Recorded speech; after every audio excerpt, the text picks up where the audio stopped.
Opinions about the golf swing are similar to politicians' views on policy. They all have one, but nobody really wants to listen to anybody else's. Questioning a coach's views might also be taken as if you were questioning his religious beliefs.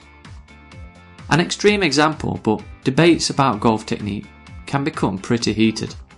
If you watch golf on TV, you may have seen many golf swings being slowed down and analysed. After the analysis, there are usually one or two coaches debating how the swing can be improved, or why indeed the shot went wrong. These debates often lead to differing opinions even between the top coaches. So who's right? Are they both right? Or does it depend on what is right for the individual player? Chris Como, before becoming Tiger Woods' coach, when asked about Tiger's swing, said, "It's impossible to speculate about his swing from the outside. There are many things going on, and without knowing the facts, it's a waste of time. So technique is very much individual. Why then do we always try and copy somebody else's? But what are coaches and professionals actually looking for in a swing? And why is one better than the other? We are all obviously looking for the optimum swing, but what is the definition of an optimum swing? And what features does it possess? The definition of a swing is an object moving freely to and fro, or hanging around a fixed point. It has been said by many top coaches the most effective golf swing is one that provides accuracy, promotes consistency, and hence is repeatable. One that contains power, is also energy efficient, and one that avoids injury. Top coaches are always looking for technique in individuals that encourage the development of these features. Not an easy task, somewhat of a juggling act at times. Golf coaches often do not get the credit they deserve for carrying out such a task. The purpose of any coaching or adjustment in technique is to influence one of these areas in a positive way. Nick Faldo is famous for working on his swing. He longed for an efficient and repeatable swing. And these were the reasons he apparently mid-career rebuilt his swing.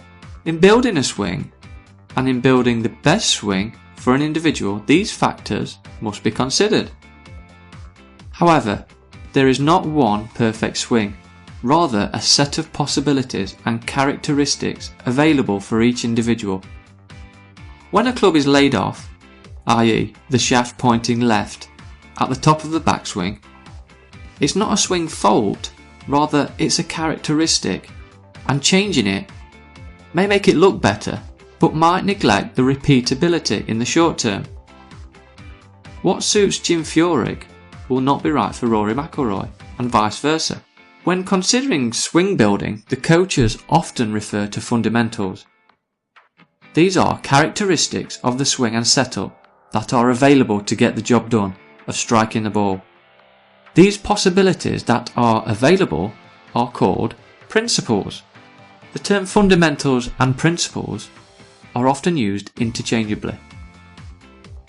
Principles are primarily a cause and are related directly to how the ball is hit and how the club is returned to the collision with the ball at the moment of truth, impact. It is these principles of the swing and setup that arouse differing opinion from coaches.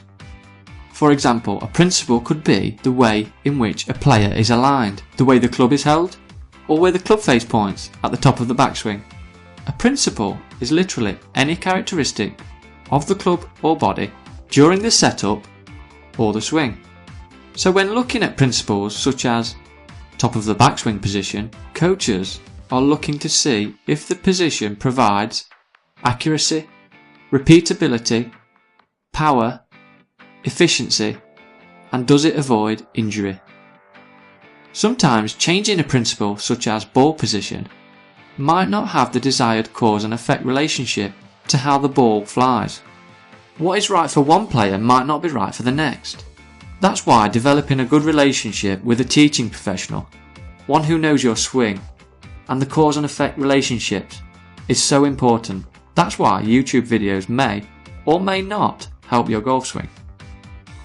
You will be able to see quite clearly on the European and PGA Tours that there are a huge array of wonderful techniques with entirely different characteristics. No two are the same.